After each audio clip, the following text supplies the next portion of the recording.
vamos a ver lo que es recipientes sujetos a presión. ¿Cuál es el objetivo general de dicho curso? ¿Okay? Establecer los requisitos de seguridad para el funcionamiento de los recipientes sujetos a presión, recipientes criogénicos y generadores de vapor o calderas en los centros de trabajo a fin de prevenir los riesgos a los trabajadores y daños en las instalaciones. Como objetivo particular es conocer los conceptos y funcionamientos y condiciones de seguridad de los recipientes sujetos a presión para cumplir con lo establecido en la NOM 020 STPS en su versión 2011. Salud. Gracias. Eh, para cómo se lee la norma. NOM significa Norma Oficial Mexicana. 020, el nombre designado por la Secretaría a dicha norma. STPS son sus siglas de Secretaría del Trabajo y Previsión Social. Y 2011, la última fecha de actualización que tuvo dicha norma. ¿Ok? ¿Qué es un recipiente sujeto a presión? Definición. El aparato construido para operar a una presión superior a la atmosférica o bien sometido a vacío. La presión puede ejercer sobre una superficie interior y o exterior a los componentes de un equipo. Esa presión o dicha presión puede provenir de fuentes externas mediante aplicaciones de calor o tener una fuente directa o indirecta, cualquier combinación de las mismas o de estas. La presión atmosférica es la fuerza por la unidad de área que ejerce el aire sobre la superficie terrestre en todos los objetos de ella. ¿Qué quiere decir? Que la equivalencia entre las atmósferas, los milibares, los hectopascales se mide de la siguiente forma, porque a veces nuestros sistemas de medición varían. ¿Ok? Entonces, una atmósfera es igual a 1013 milibares, ¿ok? Lo que es igual a 1013 hectopascales. ¿Ok? Es en bars, en milibares y en hectopascales la medición que estamos tomando en cuenta. ¿Vale? Cuando nuestro recipiente sujeto a presión tiene una presión atmosférica y se suele expresar en milímetros de mercurio, diciéndose que la presión normal a nivel del mar es a 760 milímetros de mercurio. Este valor se llama también una atmósfera. Sin embargo, los hombres del tiempo suelen utilizar otra unidad de medida, el milibar. En cualquiera de estas unidades de presión se considera normal del nivel del mar, tiene el valor de una atmósfera, o lo que es lo mismo, 760 milibares, o 1013 milibares, o 1013 hectopascales, lo mismo, ¿vale? La presión esta puede ejercer sobre una superficie desde el interior de nuestro envase sujeto a presión, en nuestro recipiente. Puede ser una presión interior o ejercer una presión exterior debido a una fuente de calor. ¿Sí? Esta presión puede provenir de algunas fuentes externas. Una de ellas puede ser directa o indirecta o una combinación de ambas, perdón. Si un gas mantiene a presión constante su volumen directamente proporcional a una temperatura absoluta, o sea, si se calienta un gas a una temperatura 2 veces a la inicial en kelvins, el volumen se duplica. ¿Ok? Observa detenidamente estos gráficos y pueden advertirse a medida que la temperatura crece. ¿Ok? Ejemplo, si estamos a 20 kelvins, grados kelvins, ¿sí? Nuestro émbolo se encuentra a esta capacidad. Si la temperatura triplica a 60 grados Kelvin, ya vimos que nuestro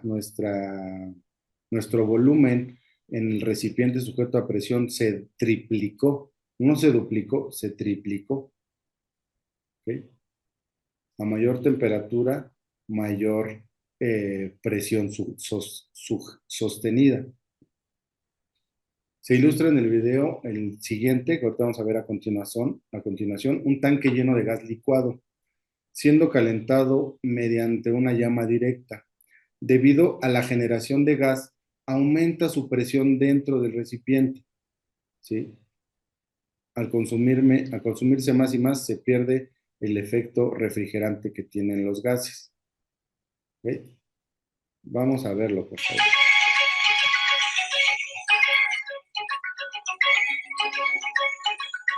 When a tank is exposed to sustained heat, such as from a fire, the liquid within the tank is forced to boil or vaporize, resulting in increased pressure in the tank. To prevent overstressing the tank, the relief device activates, venting the excess pressure. As pressure decreases in the tank, the valve begins to close. With continued heating, pressure again builds, causing the relief valve to reopen.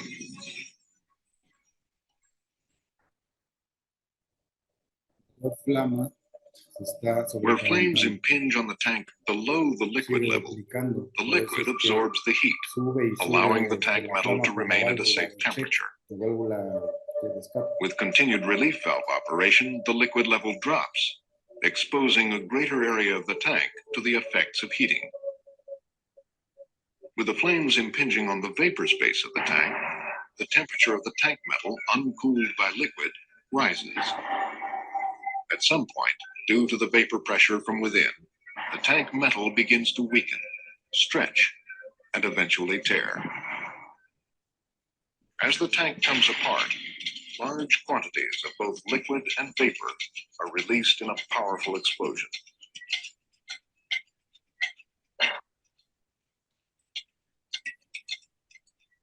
The heat radiated is sufficient to ignite combustibles and cause burns great distances from the explosion.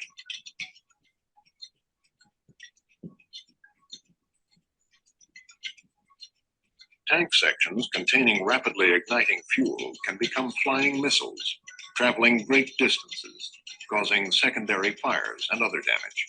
No nada más es la onda expansiva y la explosión, sino que el recipiente sujeto a presión va a salir disparado en pedazos. It all happens quickly, with little warning.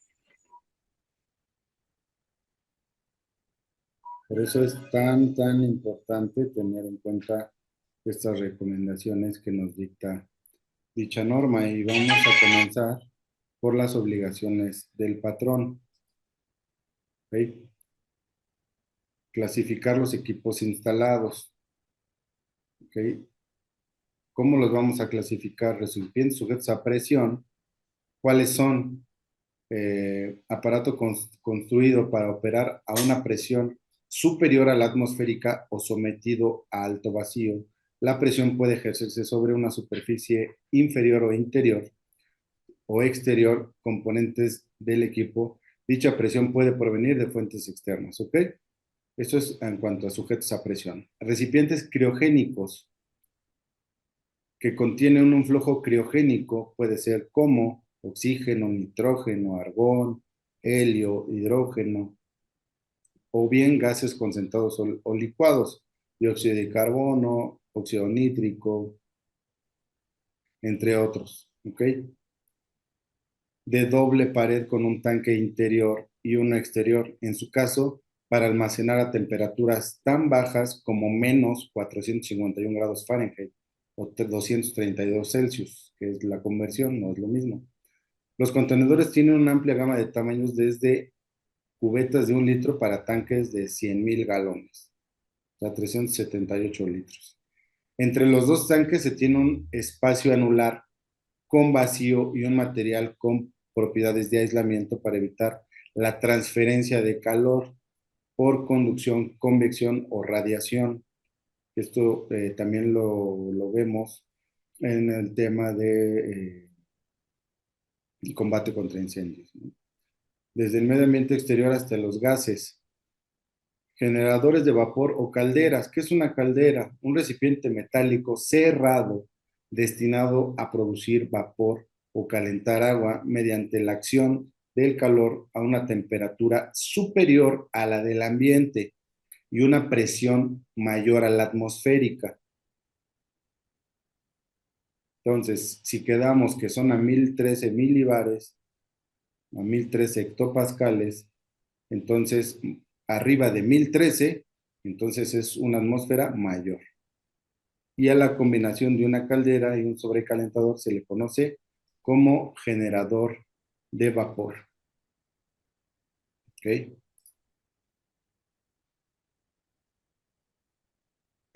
La norma oficial mexicana 20 no aplica para así los siguientes equipos: campanas, cámaras hiperbáricas, campanas de buceo, recipientes utilizados de extintores, contenedores que trabajan a presión atmosférica. Y ustedes dirán, pues un extintor es un recipiente sujeto a presión, y tienen toda la razón, sí lo es. Sin embargo, no entra en la presente porque a los extintores los rige la norma 154 SECOFI. Ahí tienen una norma en específico. Además que su presión contenida no es tan, sí puede generar daños, obviamente, son recipientes a presión, pero no es tanto el volumen, ¿no? Digámoslo así, que un criogénico. El volumen es superior. ¿Ok?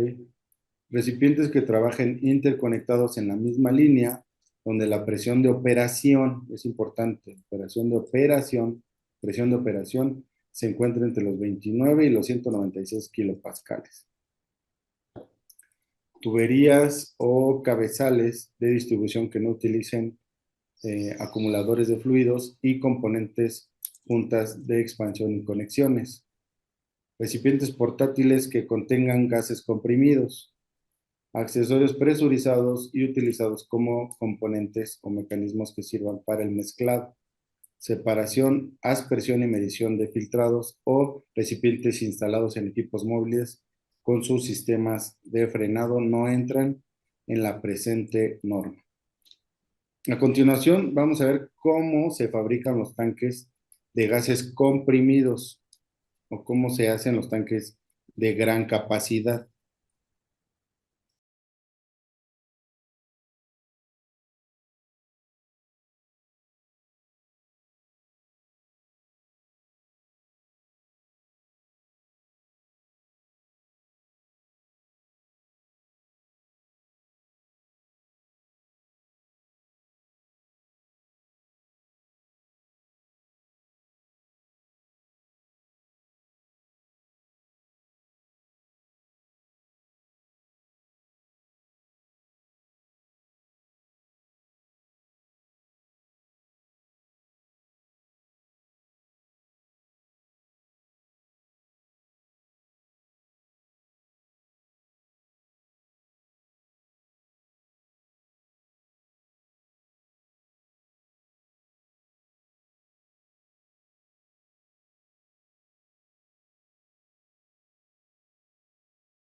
Si se dan cuenta, son equipos que son pues fabricados sin soldadura, sino que son fundidos, ¿sí? Y solamente se le hace la ranura para la válvula, ya que si se soldaran, pues su resistencia será mucho menor. Y para evitar que se sobrecalienten y dupliquen el valor y puedan causar una explosión.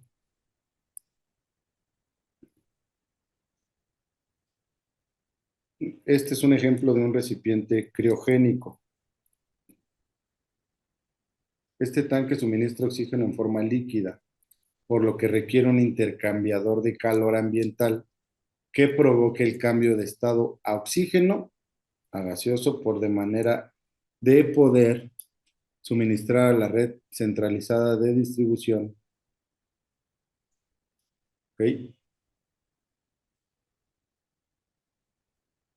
En este caso, el recipiente interior, quedamos que los criogénicos tienen un doble capa. La camisa o recipiente exterior, el aislamiento entre ellos, o sea, se realiza un vacío y el sistema de soporte con sus pictogramas señalizando qué contiene, ¿sí? Así como un pequeño diagrama. Vamos a ver el funcionamiento de las calderas ahora.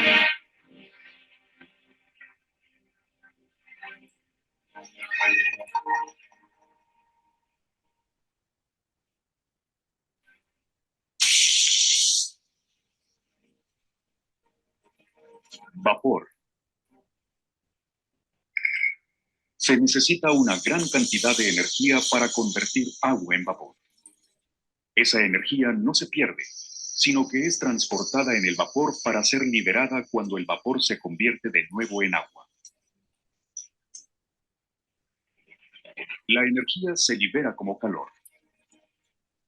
Calor que se transfiere a velocidad formidable cuando el vapor entra en contacto con una superficie más fría.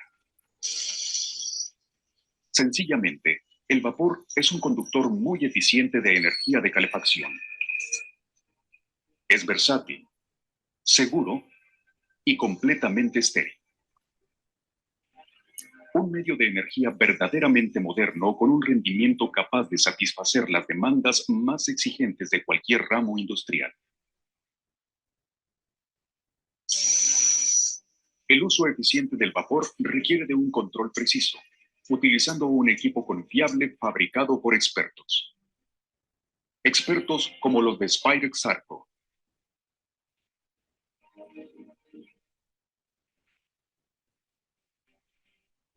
De hecho, no hay mejor lugar que la caldera para ejemplificar esto.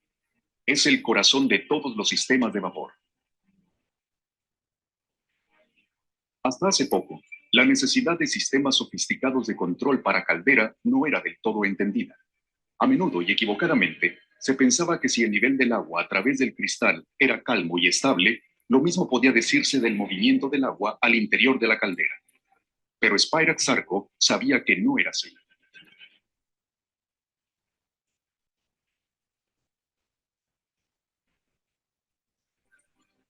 Spirax Sarco ha filmado escenas que nos revelan el misterioso mundo interno de la caldera. Un visor especial montado en la parte trasera de una caldera industrial típica permitió la filmación de su comportamiento mientras la caldera era expuesta a una serie de pruebas minuciosamente controladas. El resultado es un extraordinario testimonio visual de acontecimientos que solo habían sido vistos por unos cuantos. Pero para poder apreciarlo en su totalidad, debemos examinar algunos conceptos fundamentales.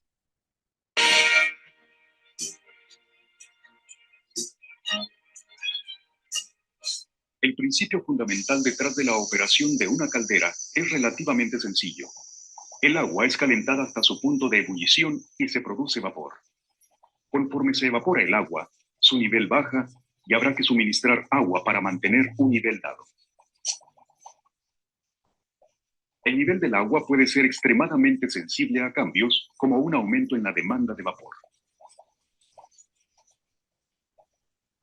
El primer propósito de los sistemas de control es mantener el nivel del agua dentro de los límites superiores e inferiores. Si es demasiado bajo, las superficies de calentamiento quedarán expuestas y la caldera se sobrecalentará. Si es demasiado alto, el agua podría ser aspirada junto con el vapor, resultando en una pobre calidad de vapor y arrastre. El diseño compacto de las calderas modernas implica que esta banda de operación es muy angosta. Por lo tanto, un control preciso se ha vuelto imprescindible para una operación segura y eficiente.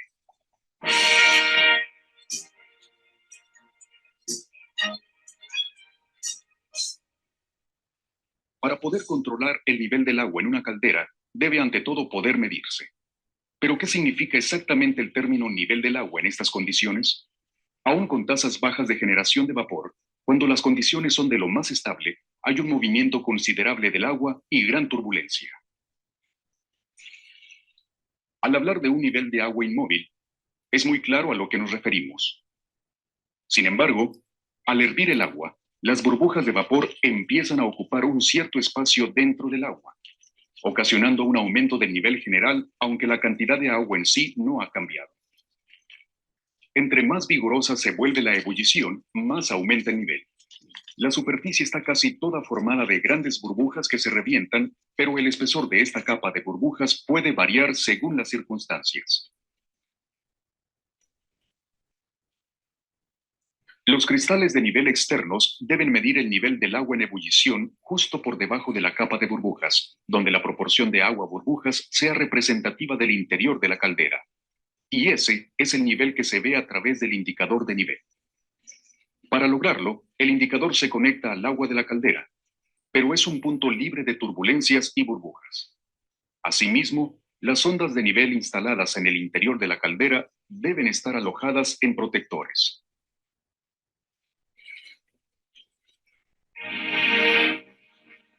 Continuamos. Esta tabla de la categorización viene en la norma, ¿ok?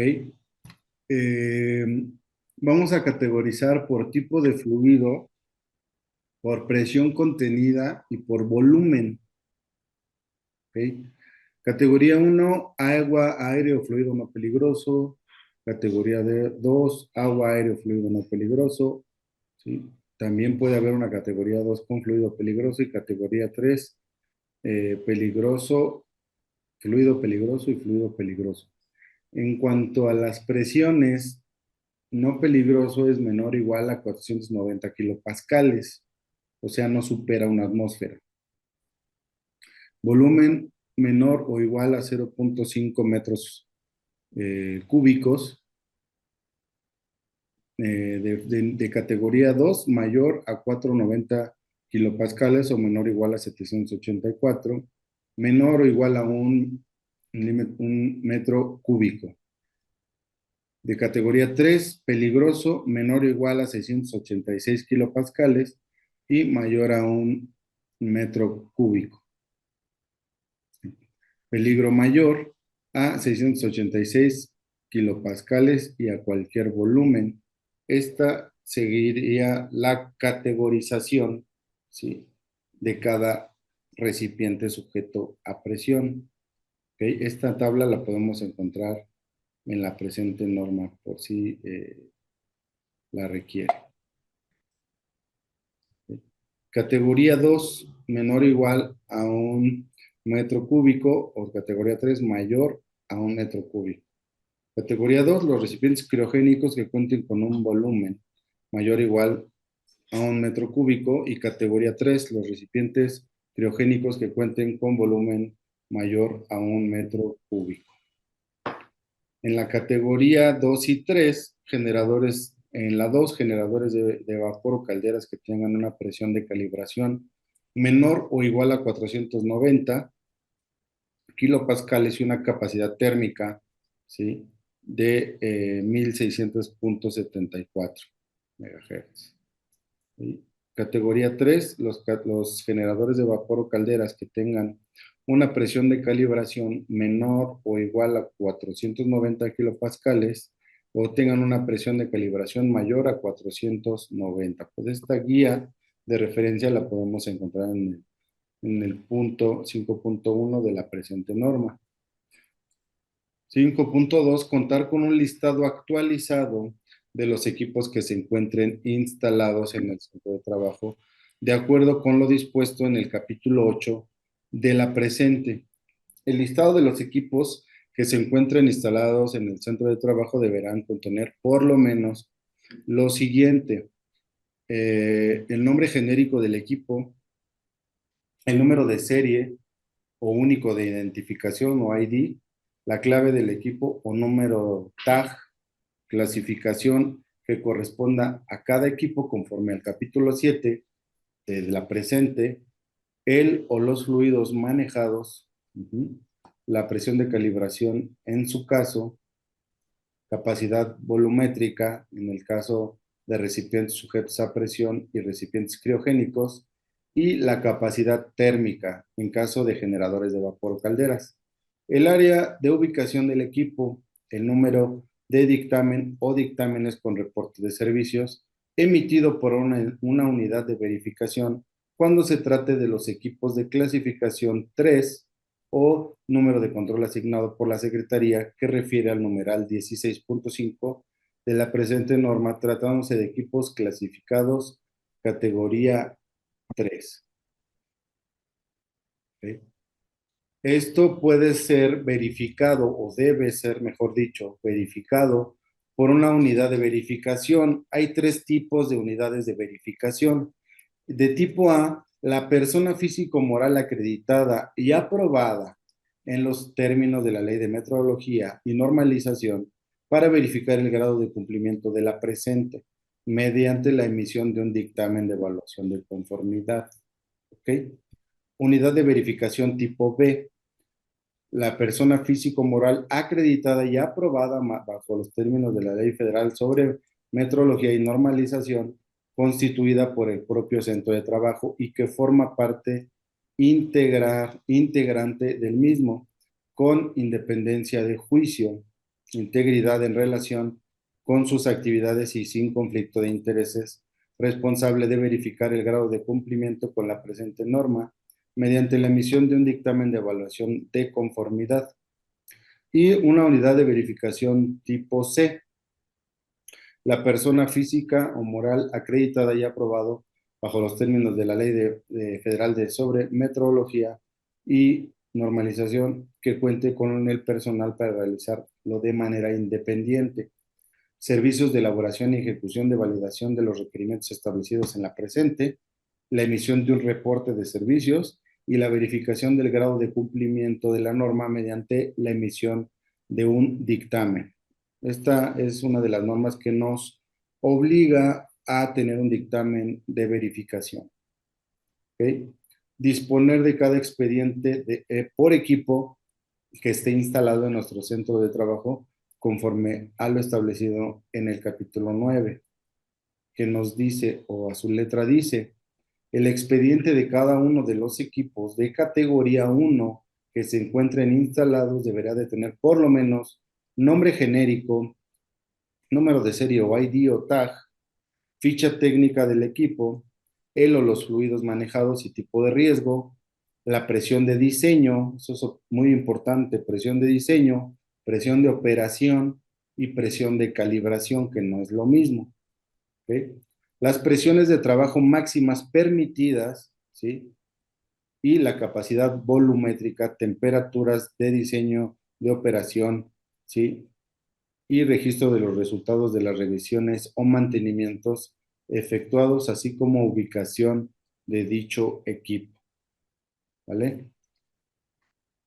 En cuanto al expediente de categoría 2, el centro de trabajo deberá contener, según aplique, lo siguiente: nombre genérico del equipo, ID o identificación o tag, año de fabricación, porque recordemos que es categoría 2, el código o norma de construcción aplicable, el certificado de fabricación cuando éste exista, la ficha técnica del equipo, que al menos considere lo siguiente: fluidos manejados, tipos de riesgo, presiones de diseño, de operación y de calibración, y en su caso, presiones de trabajo máxima.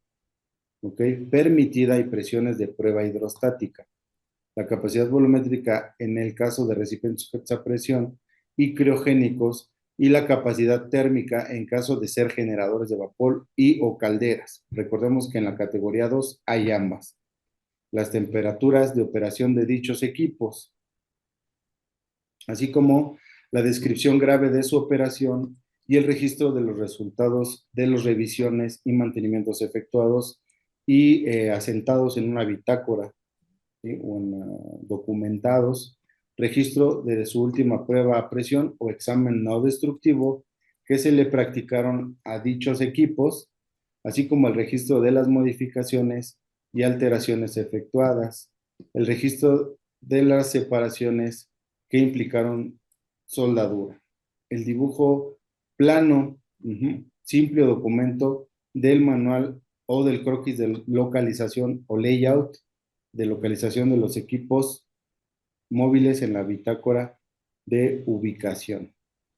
El expediente de los recipientes de categoría 3 se encuentran instalados en nuestro centro de trabajo deberá contener por lo menos nombre genérico del equipo, número de serie ID o tag, número de control asignado por la Secretaría de Energía, el año de fabricación, código o norma de construcción aplicable, así como el certificado de fabricación, la fotografía o calca de la placa de los datos del equipo adherida o estampada por el fabricante, ficha técnica del equipo que por lo menos deberá considerar lo siguiente: fluidos, tipos de riesgo, presiones de diseño, de operación, de calibración, presión de trabajo máxima permitida, así como de pH de prueba hidrostática, temperaturas de diseño y operación, tipo de dispositivo, relevo de presión y número de dispositivos de relevos de presión. Descripción breve de cómo opera, la descripción de los riesgos relacionados con su operación y los elementos de seguridad para el control de los principales variables de operación. El resumen cronológico de las revisiones y mantenimientos efectuados a dicho equipo y bien, resumen cronológico de las pruebas o exámenes no destructivos. Dibujo plano donde el proyecto contemple cortes del equipo, detalles, ubicación, foto, arreglos que tuvo, ¿okay? Y el resumen cronológico de las modificaciones.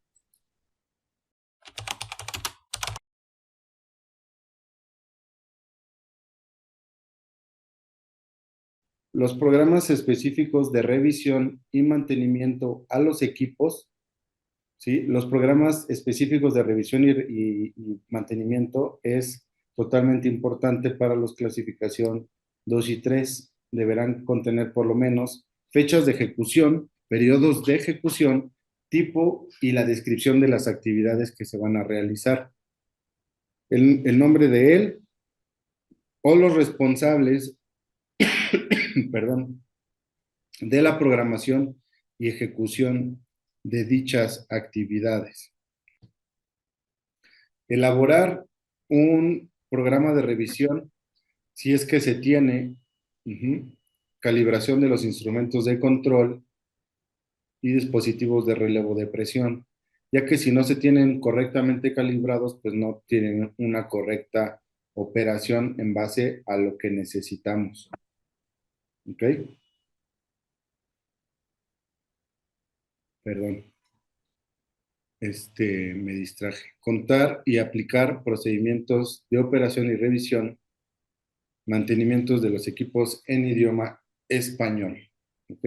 Procedimientos de operación para que cualquiera persona, pues ya los de mantenimiento ya murieron por la patria, pues hay nuevo personal, entonces pues deben de dejar los procedimientos y modificaciones, manufacturas que se tuvo con dicho equipo.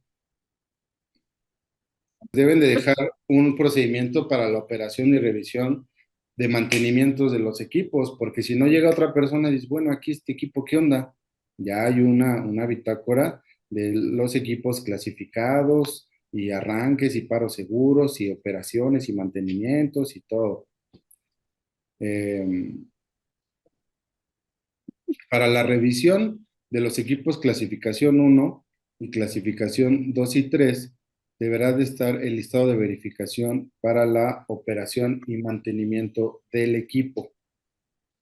La constatación del cumplimiento de las condiciones de seguridad generales y específicas según aplique, de la conformidad con lo establecido en el capítulo 12 de la presente. ¿Ok? La comprobación de la ejecución de las pruebas a los dispositivos de relevo de presión, así como las pruebas de presión o exámenes no destructivos. ¿Sí? Y pruebas de funcionamiento a los equipos. Cada 5 años o después de realizada una o exámenes no destructivos. Qué detalle dice. Ok.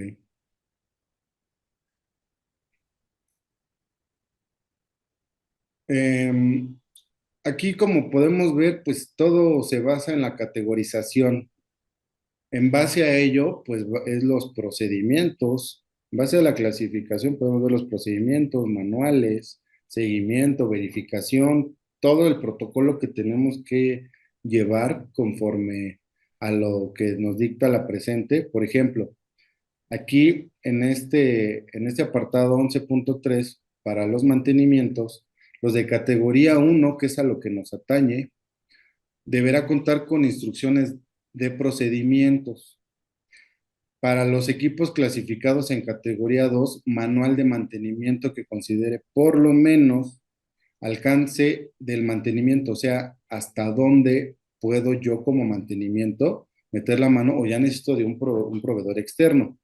Medidas de seguridad por adoptar durante su ejecución del mantenimiento. EPP o equipo de protección personal o colectiva a utilizarse para cada tipo de actividad en base a lo que dicta la NOM 17.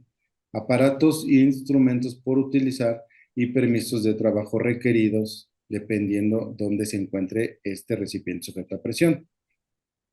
¿Ok? O este recipiente criogénico. Para los equipos clasificados en categoría 3, deberán contar manual de mantenimiento que considere al menos el alcance, descripción de las actividades, orden de la ejecución y las medidas de seguridad por adoptar durante su ejecución, el EPP y los aparatos e instrumentos, herramientas para utilizar, permisos de trabajo y las instrucciones de respuesta a emergencia. Y dirán mis compañeros de emergencia, perdón, de mantenimiento de todas las empresas, ¿y por qué yo, si eso le toca a seguridad de higiene? ¿No? Bueno, pues, por ejemplo, si tu área de trabajo está sucia y está desordenada, bueno, sucia, porque desordenada sí es tu obligación. Si está sucia, es lo mismo que si tú dijeras, no, no lo voy a limpiar porque eso es de intendencia o de limpieza. Ese es un bien para ti, te sirve a ti para cumplir con las 5 S y poder tener un espacio seguro. Entre más limpio, más seguro es un espacio. ¿Ok? De igual manera, cuando se realizan los análisis de vulnerabilidad y riesgo, que los hacen mis compañeros de seguridad e higiene, ¿sí? O los médicos, que ahorita tienen bastante que ver en seguridad, higiene y en seguridad ocupacional, bajo lo que dictan las nuevas normas, que son las últimas que han entrado en vigor, 36-1, ergonomía, 35, factor psicosocial en el trabajo, 37, teletrabajo o home office, ¿sí? Que ya tiene que ver la 37 más con la salud. Sabemos que hay una norma 30 que es salud, seguridad de higiene en el trabajo, ¿sí? Pero me incluyo, no le dábamos tanto énfasis a la salud. Entonces ya nos están obligando a que meter profesionales de la salud en temas de la Ley Federal del Trabajo y STPS. ¿Ok? Entonces, ustedes son los expertos. Cuando se hace un análisis de vulnerabilidad y riesgo, ¿sí? Pues lo pudiera hacer eh, cualquier figura de la empresa, pero los expertos de las actividades, cómo se realizan, cuáles son los peligros, cuáles son los riesgos, ¿Cuál es el correcto XPP? Pues son ustedes, porque son las personas que lo hacen de primera mano. Ujú. Entonces, em, el seguridad y higiene pues les puede dictar la pauta, pero los expertos de cómo hacerlo, la descripción, medidas de seguridad, instrucciones de todo eso, pues son ustedes mismos, son los expertos porque son quienes lo van a realizar. Si ustedes no lo realizan, ¿sí? Pues entonces ya sería cuestión de un externo, pero tendría que tener por lo menos esto que estamos viendo ahorita. ¿Sí? En cuanto a las reparaciones de los equipos que requieran soldadura o alteraciones, de acuerdo con los procedimientos desarrollados, cumplir con las condiciones de seguridad de los equipos según aplique, de acuerdo con lo establecido en el capítulo 12 de esta norma. ¿Okay? Condiciones de seguridad de los equipos. Condiciones generales para los equipos clasificados en categoría 1 y se deberá cumplir por lo menos tener marcado o pintado el número de serie o ID o tag. Contar con manómetro en su caso de que los instrumentos de control lo requieran. Mantener los instrumentos de control en condiciones seguras y óptimas y contar con los dispositivos de relevo a presión. Disponer de un espacio suficiente para su operación y revisión y en su caso realizar maniobras de mantenimiento.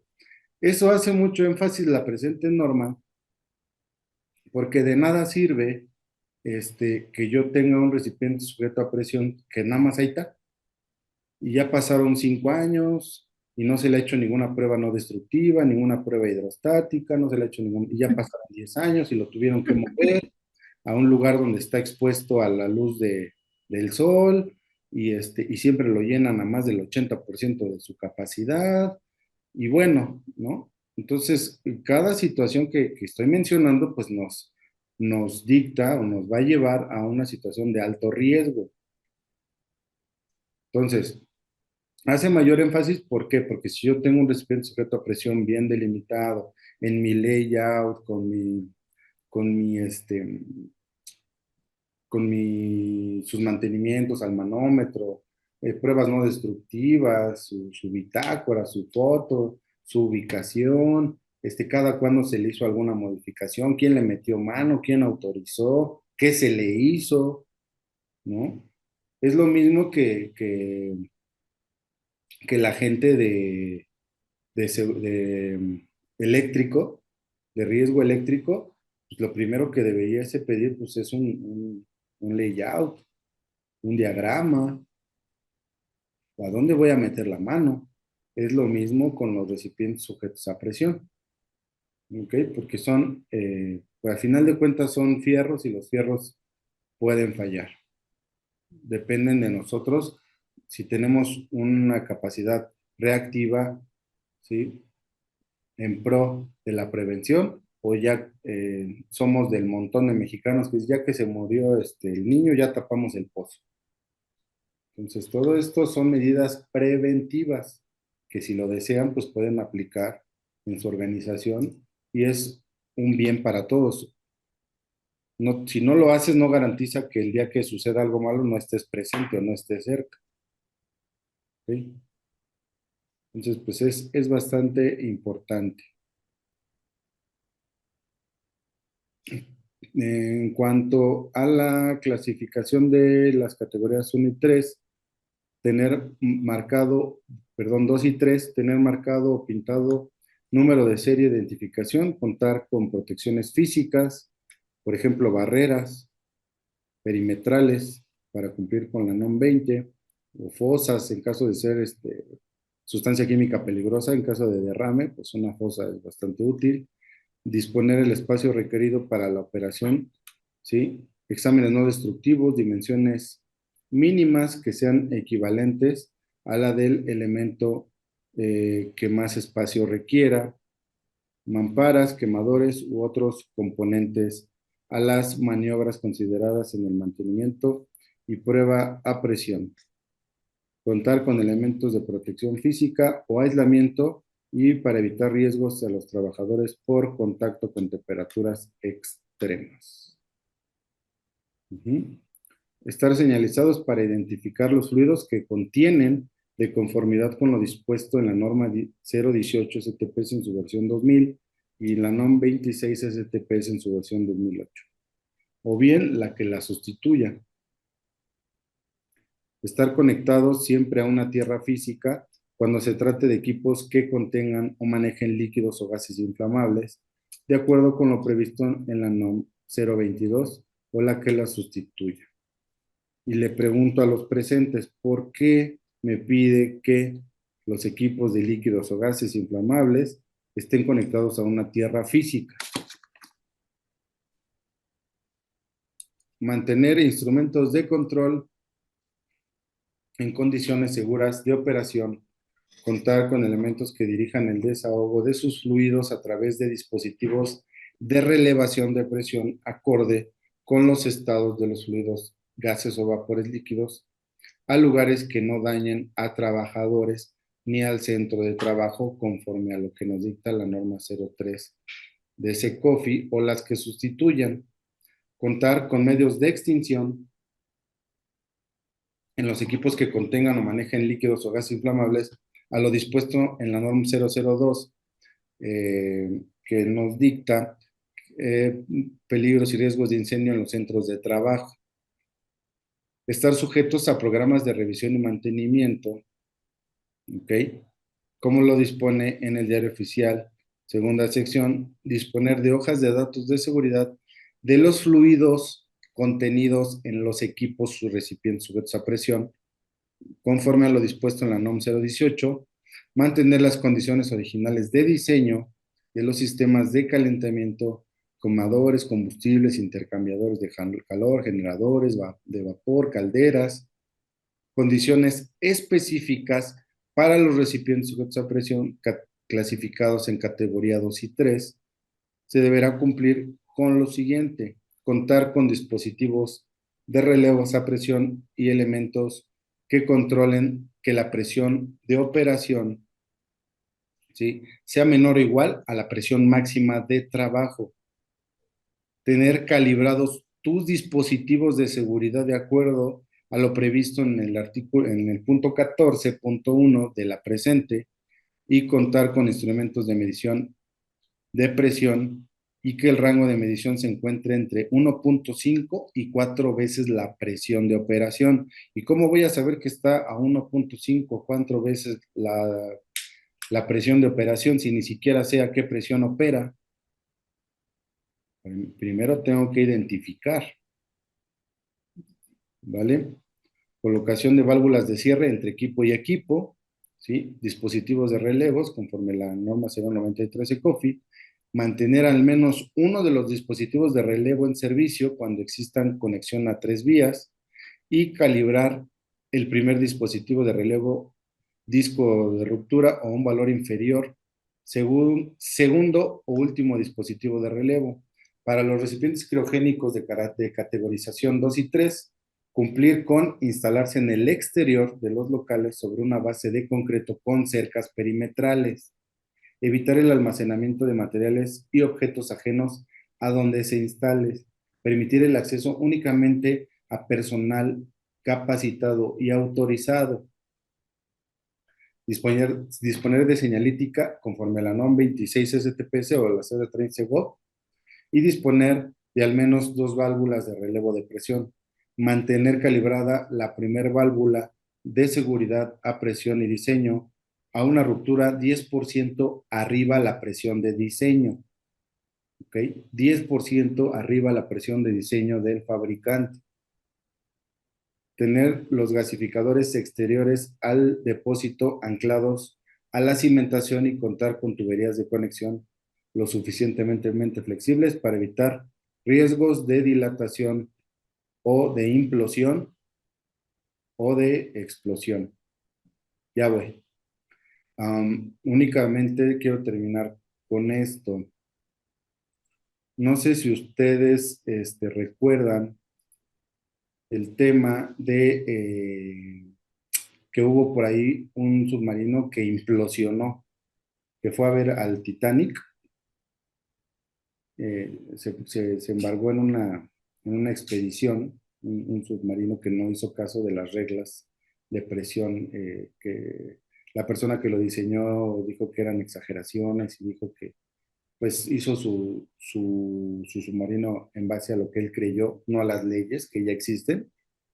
Y ese submarino a cierta distancia del mar implosionó y era porque no estaba diseñado para ese tipo de presiones. ¿Ok? O sea, no explotó, sino implosionó. Fue demasiada presión debajo del nivel del mar. Esto se los comparto con el fin de comentarles que todo esto son presiones sumamente altas y que son peligrosas. Entonces no debemos de hacer caso omiso a las leyes que ya existen en base a las presiones volumétricas. ¿Vale? Ya para terminar, vamos a ver el tema de contar con un plan de atención de emergencias para los equipos clasificados de 2 y 3, y el plan de atención de emergencias para los equipos clasificados deberá contemplar por lo menos la identificación y localización de áreas, rutas de evacuación, mecanismos de alertamiento y la instrucción para evacuar los trabajadores en caso de algún peligro, mecanismos de auxilio, instrucciones para retorno a actividades y medios de difusión. Plan de atención de emergencia es importantísimo para esta norma y no lo pide. ¿Okay? Dar aviso a la Secretaría del Trabajo de los equipos que funcionen en el centro de trabajo clasificados en la categoría 3 y que cumplen con la presente norma. ¿Vale? Cuando se reubiquen los equipos categoría 3, el padrón debería de dar aviso a la Secretaría del Trabajo. Capacitar al personal de mantenimiento para la reparación y pruebas de presión y exámenes no destructivos y contar con los registros de operación con los centros de trabajo. Registros, resultados de las revisiones y mantenimientos de los equipos de trabajo, ¿ok? Y cuando nos lo solicite, es una obligatoriedad la Secretaría del Trabajo exhibir los registros que la presente norma indica. ¿Okay? Documentación que hace referencia a esta norma, evidencias de tipo documental, ¿sí? Y la vigilancia del cumplimiento de la presente norma. Si los exámenes no destructivos son satisfactorios y se cumplen con los aspectos, el equipo será autorizado. En su defecto, se deberá reponer total o parcialmente dicho equipo. ¿Okay? Por aquí hay un diagrama de flujo de la manera en la que se debe analizar el funcionamiento de los recipientes sujetos a presión, que con gusto si nos contactan yo se los puedo compartir sin ningún problema. ¿Vale? Entonces, gracias por su atención. Quedamos pendientes.